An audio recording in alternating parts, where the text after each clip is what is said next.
வணக்கம். நான் வைபவ் வாத்சல்யன் 5ஆம் வகுப்பு படிக்கிறேன். எனக்கு பள்ளியை மிகவும் பிடிக்கும். நம் ஆசிரியர் அனைவரையும் பிடிக்கும். இங்குள்ள நல்வழிப்படுத்துவார்கள்.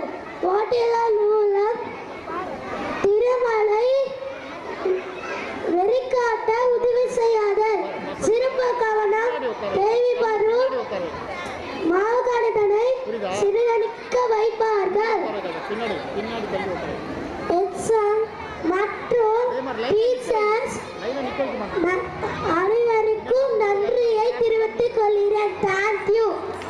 Super super super. Special child கலை திருவிழாவில் பேச்சு ஸ்டேட் லெவலுக்கு போனா இவன். நம்ம பிளாக் லெவலில் போயிட்டு சிஆர்சி லெவலில் அப்புறம் பிளாக் லெவலில் வின் பண்ணோம். ஸோ டிஸ்ட்ரிக்ட் லெவலில் வின் பண்ணிட்டு ஸ்டேட் லெவலில் போன ஒரே பையன் நம்ம பையன்தான் வைபவ் வாத்சல்யன். அவங்க அம்மாவும் நல்லா அவனுக்கு ஊக்கம் அளிப்பாங்க. இப்போ நம்ம சொல்லி கொடுத்தது அப்படியே ஃபர்ஸ்ட் அவன் ஸ்டார்டிங்லலாம் இந்த மாதிரி பேச மாட்டான், பேச்சு அவனுக்கு வராது. இந்த அளவுக்கு அவன் இம்ப்ரூவ் ஆயிருக்கான்னா அது ரொம்ப பாராட்டுக்குரிய ஒரு விஷயம் அவனுக்கு. அதனால நன்றி வைபவுக்கு நன்றி.